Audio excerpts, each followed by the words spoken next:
31મી ઓક્ટોબરે વડાપ્રધાન નરેન્દ્રભાઈ મોદી એકતા પરેડમાં ઉપસ્થિત રહેવાના છે. ત્યારે એકતાનગર ખાતે તેની તડામાર તૈયારીઓ શરૂ કરી દેવાઈ છે. ત્યારે રાજ્યના મુખ્યમંત્રીએ નર્મદા નીરના વધામણા કર્યા બાદ ગઈકાલે એકતા પરેડ સ્થળની મુલાકાત લીધી હતી અને સ્થળ નિરીક્ષણ કરી અધિકારીઓ પાસેથી જરૂરી માહિતી મેળવી હતી.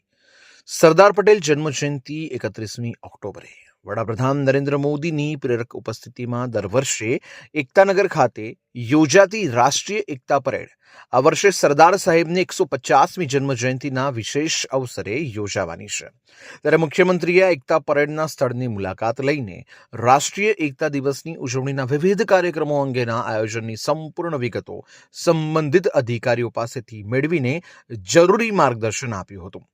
આ અવસરે ભરૂચના સાંસદ મનસુખભાઈ વસાવા, છોટાઉદેપુરના સાંસદ જશુભાઈ રાઠવા, ધારાસભ્ય ડોક્ટર દર્શનાબેન દેશમુખ, જિલ્લા પંચાયત પ્રમુખ ભીમસિંગભાઈ તડવી, સંગઠનના પદાધિકારીઓ, મુખ્ય સચિવ પંકજ જોશી, મુખ્યમંત્રીના અધિક મુખ્ય સચિવ M.K. દાસ, નર્મદા નિગમના ચેરમેન અને મેનેજિંગ ડિરેક્ટર મુકેશ પુરી, ગૃહ વિભાગના અગ્ર સચિવ શ્રીમતી નિપુણા તોરવણે, સરદાર સરોવર નર્મદા નિગમના joint managing director Amit Arora, director D.C. Thakkar, જિલ્લા કલેક્ટર S.K. મોદી, જિલ્લા પોલીસ અધિક્ષક શ્રીમતી વિશાખા ડબરાલ, નાયબ વન સંરક્ષક અગ્નિશ્વર વ્યાસ, જિલ્લા વિકાસ અધિકારી R.V. વાળા તથા જિલ્લાના વરિષ્ઠ અધિકારીઓ જોડાયા હતા.